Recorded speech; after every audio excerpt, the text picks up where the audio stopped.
সুখী তো আমরা সবাই হতে চাই, কিন্তু আসলে সবাইকে সুখী হতে পারি না। সবাই আমরা সুখী হতে পারি না।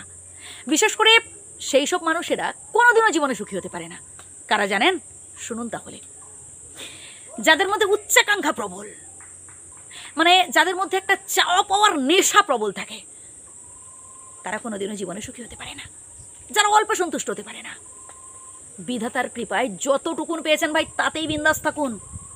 আপনি যতটুকুন পেয়েছেন না, এমন অনেক মানুষ রয়েছে ভাই, তারা এক কানা করিও পায়নি।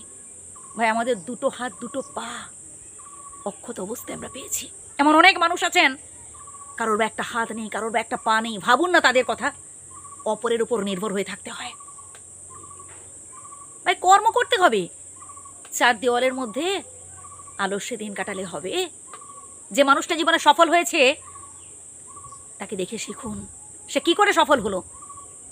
শুধু ঘুমিয়ে ঘুমিয়ে স্বপ্ন দেখলে হয় না ভাই। আলিয়ার পেছনে না ছুটে বাস্তবটা স্বপ্ন পূরণ করার জন্য কঠোর পরিশ্রম করতে হবে ভাই। জীবনের প্রত্যেকটা পরীক্ষায় সফল হতে হবে। হ্যাঁ, এই প্রসঙ্গে একটা কথা বলি, কারোর মাথায় তেল দিয়ে কখনো জেতার চেষ্টা করবেন না, বা কারোর হাত ধরে কখনো ওপরে ওঠার চেষ্টা করবেন না। কেন জানেন? আজ যে মানুষটার আপনি হাত ধরে আছেন বা ধরে উঠবার চেষ্টা করছেন, একটা সময় দেখবেন সেই মানুষটাই আপনার হাত ছেড়ে দিয়েছে, আর আপনি দুম করে নিচে পড়ে আছেন। না দাঁড়াতে পারছেন, না এগোতে পারছেন, কারণ আপনি বরাবর প্রথম থেকে অপরের উপর নির্ভর হয়ে এসেছেন। তাই এবার থেকে, এখন থেকে নিজের উপর ভরসা রাখুন, নিজের থেকে কিছু করার চেষ্টা করুন। মনে রাখবেন, আপনি একাই 100, আপনার দ্বারা সম্ভব। এর পরের পয়েন্টটা শুনুন। কখনো হতাশ হবে না। এটা ভাববেন না যে আমি ব্যর্থ হয়েছি, আমি আর পারবো না। ভাই ব্যর্থ হওয়া মানে এটা নয় যে আপনি হেরে গেছেন, বরং ব্যর্থ হয়েছেন ভালোই হয়েছে। আপনি অনেক অনেক বেশি অভিজ্ঞ হয়েছেন, শিক্ষা অর্জন করতে পেরেছেন। একটু ভাবুন ভাই, কি কি কারণে আপনি ব্যর্থ হলেন, কেন পারলেন না। অপরের ওপর দোষ না দিয়ে নিজের মধ্যে আসলে কি কি ত্রুটি ছিল এটা খুঁজে বের করার চেষ্টা করুন, যে কি কি কারণে আপনি পারলেন না, অসফল হলেন কি কি কারণে। আপনি কি ফল লাভের আশা করে ফেলেছিলেন, যেটা আমরা সচরাচর বেশিরভাগ মানুষেরা করি, মানে ঝটাঝট তাড়াদ্দম করে কাজ করে দিয়ে ফল লাভের আশা করে ফেলি, এরপরে ফল লাভ হয় না।